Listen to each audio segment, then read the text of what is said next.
the heart of London, where ancient stone meets modern glass, lies a borough that has always carried the weight of history. Tower Hamlets. It is a place shaped by migration, survival, and struggle, where the East End's old dockyards once fed Britain's empire, and where communities from across the world came and built their lives. But in recent years, this familiar ground became the center of something far greater than local history.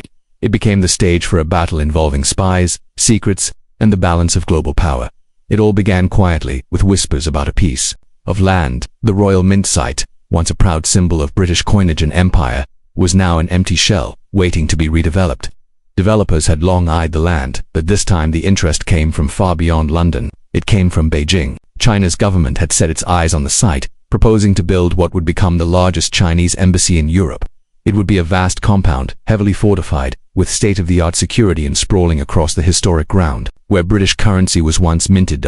At first, the news felt distant. For many residents of Tower Hamlets, it sounded like just another redevelopment story in a city that seemed to be changing every month. But as the details came into focus, so did the fear. This was not just another embassy. It was not just about offices for diplomats or a symbol of friendship between two nations. It was something much bigger. To critics, it looked like a fortress, a surveillance hub, a possible base for intelligence operations right in the middle of London. For China, the choice of Tower Hamlets was not random. It was a statement. To build on the Royal Mint site was to plant its flag in a place that had been central to Britain's imperial story. To raise a fortress where coins of empire were once struck carried a symbolism that no one could ignore. It was a way of saying, the age of British dominance is gone, and a new power has arrived. But for the people of Tower Hamlets, the story was much more personal. This was their home, their streets, their communities. Tower Hamlets is one of the most diverse areas in London.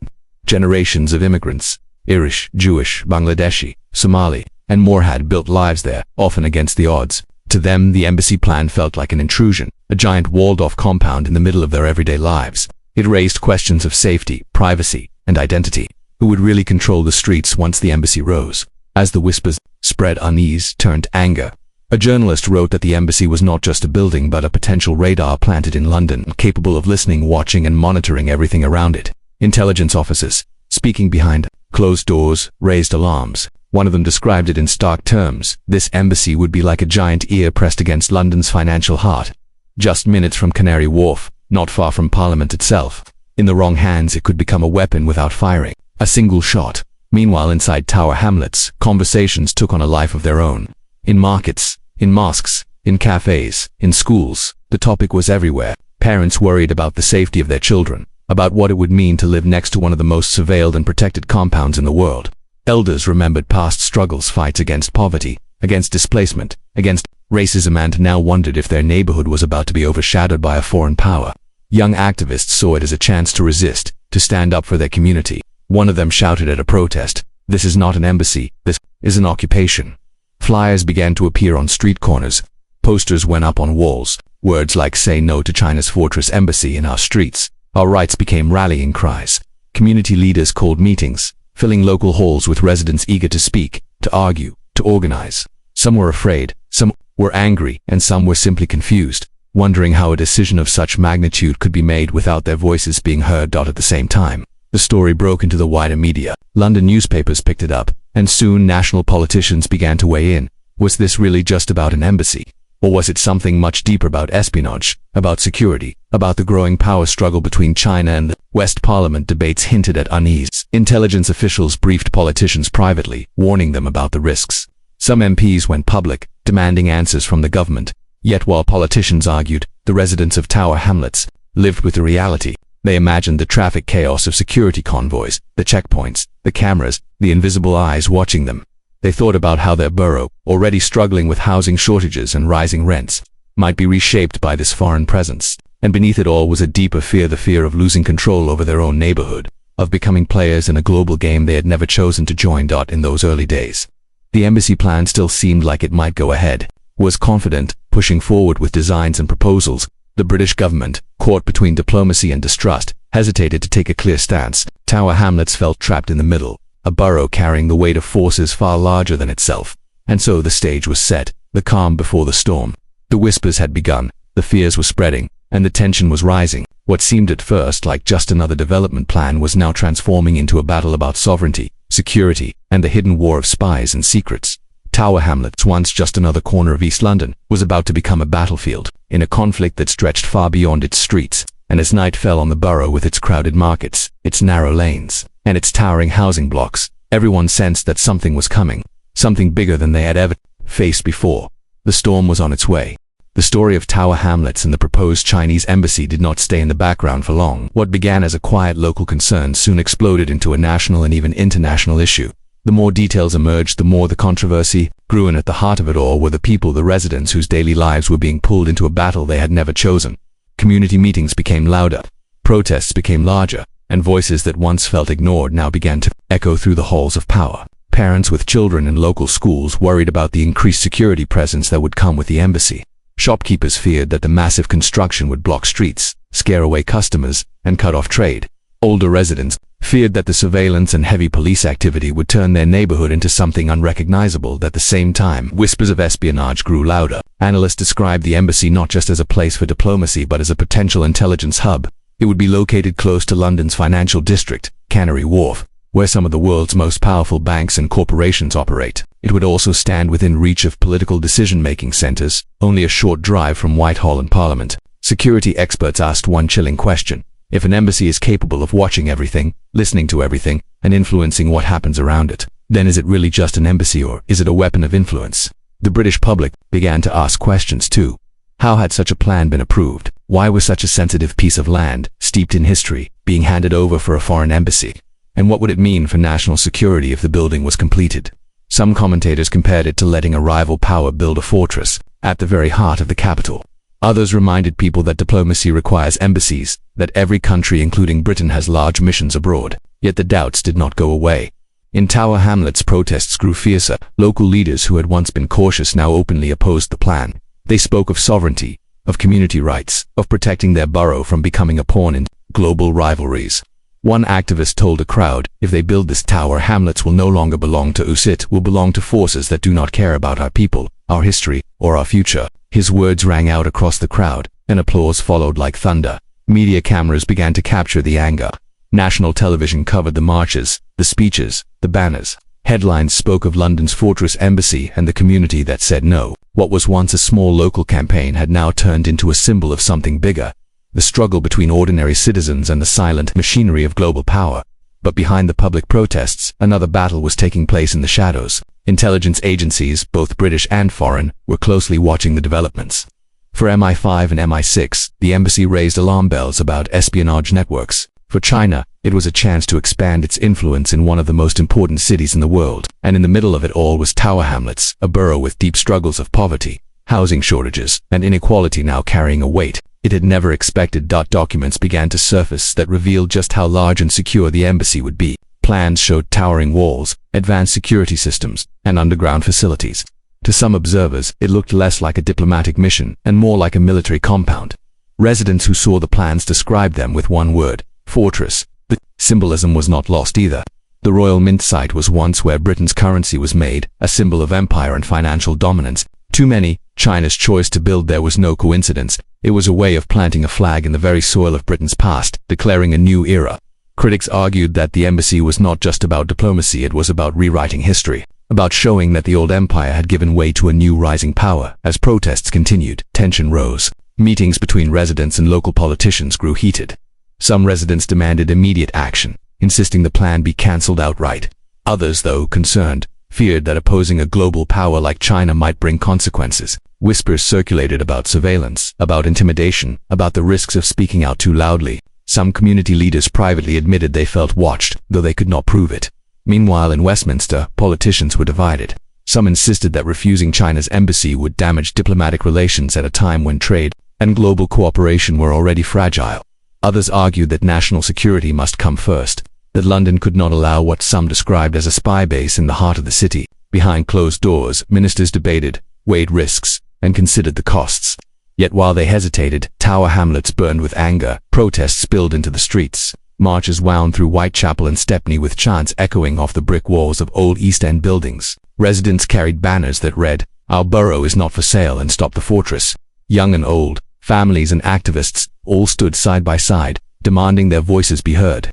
The atmosphere was electric, part fear, part defiance, part hope that somehow they could stop what felt inevitable. The police presence grew heavier at these protests. Officers stood between demonstrators and government buildings, wary of clashes, but the energy could not be contained. Journalists began describing the movement as a grassroots rebellion against both foreign influence and the failures of Britain's own political system. Tower Hamlets, long known for its history of resilience, was again rising to resist. Yet still, the embassy project moved forward in planning stages. Meetings between British officials and Chinese representatives continued. Designs were reviewed, diplomatic words were exchanged. On the surface it looked as if nothing could stop the project. But beneath the surface, the resistance was growing stronger, and the fears were spreading wider. And so Tower Hamlets found itself caught in two worlds. In one, it was a local community fighting for survival, for dignity, for a say in its own future. In the other, it was a stage for a global contest between great powers, a place where spies, secrets, and silent battles played out. The truth was clear. The battle for Tower Hamlets was no longer just about a piece of land or a single building. It was about sovereignty, about power, about the kind of world Britain and its people would live in. And as the storm gathered force, it became clear that this was only the beginning. The real fight was yet to come. As the weeks turned into months, the struggle over the embassy in Tower Hamlets grew sharper. What had once been dismissed as the concerns of a few locals had now transformed into a crisis that stretched from neighborhood streets all the way through the halls of power in London. The debate was no longer only about construction or planning permission. It had become a question of identity, of sovereignty, and of trust. On one side were those who believed that allowing the Chinese embassy to rise in Tower Hamlets was an act of surrender. To them it was handing over a piece of London to a foreign power that was already accused of surveillance, influence campaigns, and intimidation tactics. On the other side were officials and diplomats who insisted that embassies are part of international diplomacy, that every country, including Britain, maintains them, and that to reject this one would be a dangerous insult to Beijing. The tension between these two sides was like a rope pulled tighter each day, threatening to snap at any moment. For the people of Tower Hamlets, however, this was not a theoretical debate about global power. It was personal. Families feared their streets would be changed forever. Local business owners worried they would lose their livelihoods as entire blocks were fenced off for embassy security. Tenants and homeowners feared property prices would rise, pushing out long-standing communities. They looked around and wondered who was making these decisions, and why did they have no voice in them. Rumors of surveillance deepened the sense of unease. Experts warned that the embassy could be equipped with advanced monitoring technology, capable of listening to communications across a wide radius. Some claimed it could even become a hub for cyber operations. Residents, already distrustful, after years of political neglect, began to feel that their borough was being used as a stage for a dangerous spy game. And the more the government denied these fears, the less anyone believed them. Community activists became louder. Leaders of protest groups appeared on national television, describing Tower Hamlets as the front line of a global struggle. They spoke about history, about colonialism, about a borough that had always been pushed to the margins of Britain's story but was now demanding to be heard. Their voices carried a sense of defiance that struck a chord far beyond London's East End. At the same time, journalists dug deeper. Investigative reports revealed links between the embassy project and wider strategies of influence. They pointed to cases in other countries where embassies had been accused of harboring intelligence operatives. They questioned whether Britain was sleepwalking into a national security disaster. Headlines became more dramatic. China's London fortress splashed across newspapers. Spies on our doorstep filled television screens. The narrative was changing, and with it, the pressure on the government. Inside Westminster, debates grew heated. Some MPs demanded an immediate halt to the embassy plan. They warned that Britain's independence and security were being compromised. Others, however, warned that China's wrath could be dangerous. They spoke of trade deals worth billions, of the risks to British companies operating abroad, of the delicate balance of international relations. To block the embassy, they argued, would be to provoke a storm Britain might not survive. But in Tower Hamlets, few people cared about trade or global balance. They cared about their homes, their families, their borough. And so the protests continued. Marches filled the streets of Whitechapel, Bethnal Green, and Stepney. Banners waved in the air. Voices rang out, and the community showed a unity rarely seen before. The more people tried to silence them, the louder they became. Behind the scenes, intelligence agencies monitored the situation carefully. Reports suggest that MI5 grew increasingly concerned that the embassy would indeed be used as a hub for espionage. Foreign powers, too, kept watch. For them, the unfolding drama in Tower Hamlets was a glimpse into Britain's vulnerabilities. It was proof that one neighborhood, one project, could expose the cracks in a nation's political system. The Royal Mint site, chosen for the embassy, carried its own weight of history. Once the beating heart of Britain's financial system, it had symbolized wealth, empire, and global dominance. To see it transformed into a fortress for a rival power struck many as a bitter irony. Critics described it as an insult to history, a rewriting of London's story where the symbols of the past were erased and replaced by the presence of a rising giant. Yet as loud as the protests were, as sharp as the criticism became, the wheels of diplomacy kept turning. Meetings between Chinese officials and British diplomats continued in quiet rooms behind closed doors. Agreements were reviewed, documents were signed, and the project edged forward. Each step felt like a betrayal to the people of Tower Hamlets. Each decision deepened their sense of being ignored. Tensions began to spill over into confrontation. At some protests, clashes broke out between demonstrators and police. Arrests were made. Footage of residents being dragged away only fueled the anger. Social media spread the images across the world, and Tower Hamlets became a global symbol, or resistance. Some saw it as a fight against surveillance and control. Others framed it as the story of a small community daring to stand against giants. But even as the protests grew, doubt crept in. Some residents worried that resistance was futile, that the embassy would rise no matter how many banners they carried or voices they raised. Others feared that their activism might bring unwanted attention, that opposing such a powerful state might bring consequences for them and their families. These fears, whispered in quiet conversations, revealed the heavy psychological toll of the battle for the government. The embassy project was now a political nightmare. To allow it meant facing outrage from the public and criticism from security experts. To block it meant risking retaliation from one of the world's most powerful nations. And in this impossible choice, the people of Tower Hamlets felt abandoned, left to carry the weight of decisions made far above their heads. As the months rolled on, one truth became undeniable. The embassy was no longer just a building. It was a battlefield of symbols, a symbol of power, a symbol of surveillance, a symbol of betrayal. And for Tower Hamlets, it was the symbol of a community refusing to be silenced. The fight was not yet over, but the stakes were higher than ever. The protests were growing, the world was watching, and the people of Tower Hamlets were determined to make history. The question that remained was simple but dangerous. Who would win the battle for Tower Hamlets, the people fighting for their future, or the powers that saw their borough as nothing more than a piece on a global chessboard? The answer was still unfolding, and the storm was only just beginning. The night fell heavy over Tower Hamlets, but the noise did not die down. Streets that had once echoed with the quiet rhythm of everyday life were now alive with chants, megaphones, and footsteps pounding the pavement. The protests had not only continued, they had spread. What began as a local uprising had become a national storm, pulling in voices from across the United Kingdom. Activists, students, journalists, and even former diplomats now stood shoulder to shoulder with the residents of the East End, demanding answers, demanding action. The Chinese embassy project was no longer just a story for London. It was front page, news from Manchester to Glasgow, from Cardiff to Belfast. Everywhere, people debated the same questions. Should Britain allow this? Could the government really stand against Beijing? And what did it mean for ordinary citizens if their country seemed powerless to protect its own ground? For the residents of Tower Hamlets, these questions had become a part of their daily lives. Shops displayed signs of support, cafes filled with conversations about the embassy, community centers hosted late-night meetings where strategies were drawn on whiteboards, maps, and pieces of scrap paper. The borough had transformed into something more than a neighborhood. It had become a movement, but with every protest, with every voice raised, the tension escalated. Police presence grew heavier. Barriers appeared around the Royal Mint site, steel fences that seemed to rise higher each week. Surveillance cameras dotted the streets, some installed by local authorities, others rumored to be part of preparations. For the embassy itself, people began to feel like they were living in a city within a city, one ruled not by community spirit but by watchful eyes and hidden forces. Journalists uncovered even darker possibilities. They reported on alleged plans to use the embassy not only as a diplomatic hub but as a fortress of information, a place where technology could sweep data from across London.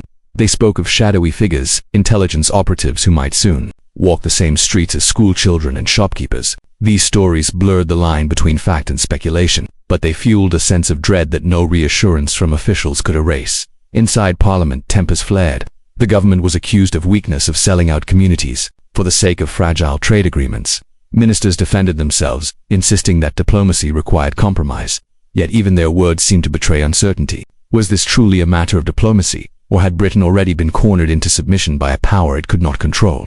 In Tower Hamlets, the fight grew personal. Families that had lived in the borough for generations felt their heritage under threat. They had seen their community weather poverty, discrimination, and neglect.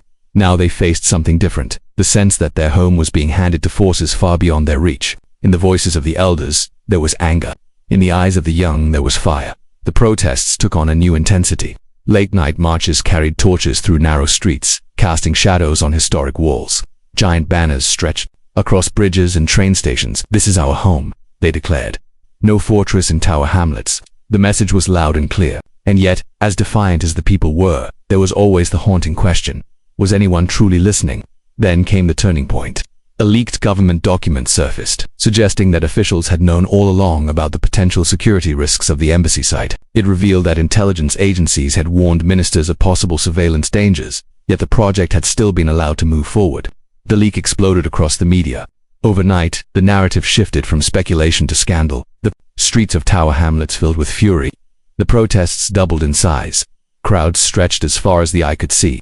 It was no longer just about an embassy, it was about betrayal, about a government that had chosen silence over honesty, secrecy, over transparency. The people demanded accountability. They wanted answers, they wanted justice. In Westminster, panic spread. The opposition called for resignations. Backbenchers turned on their own ministers. The Prime Minister, under mounting pressure, issued statements promising reviews, inquiries, investigations, but none of it slowed the movement on the ground. Tower Hamlets had become a firestorm, and it was spreading beyond control. At night, the borough felt both alive and on edge. Helicopters circled above. Police vans lined the roads. Protest leaders spoke of hope and resistance, but privately they admitted their fear. They knew they were standing against not just their own government, but against one of the most powerful nations on earth. They wondered what might come next. Could there be retaliation? Could there be consequences that reached far beyond their borough? And yet, despite the fear, the protests continued. People carried on because they felt they had no choice. To stay silent was to surrender. To stop fighting was to lose everything. Tower Hamlets had become the heart of a larger struggle, a place where the battle lines of the 21st century were drawn not with tanks or guns, but with communities, voices, and determination. Internationally, the story resonated. News outlets from Europe, the United States, and beyond reported on the protests. Foreign governments quietly watched, some with sympathy, others with satisfaction, as Britain stumbled through a crisis of its own making. For China, the embassy was not simply about bricks and mortar. It was a signal of influence, a demonstration of its reach. And for Britain, the decision carried consequences that would echo for generations. As days turned into nights, the protests showed no sign of ending. Children marched alongside parents. Elderly residents, leaning on walking sticks, stood at the front lines with banners in their hands. The spirit of Tower Hamlets was unbreakable. And yet, in the air, there was always the tension of what would come next. Would the government finally bend? Would Beijing push harder? Would the people's defiance rewrite the story of their birth? Would history repeat itself, crushing their resistance beneath the weight of global power? The truth was uncertain. But one thing was undeniable. Tower Hamlets was no longer just a borough in East London. It was a symbol of resistance, a symbol of betrayal, a symbol of a community that refused to be erased. The story of spies, secrets, and the battle for Tower Hamlets was far from over. In fact, it had only just begun. Because when ordinary people stand against extraordinary power, the world cannot help but watch. And in that moment, the streets of Tower Hamlets carried not just the footsteps of protesters, but the weight of history itself.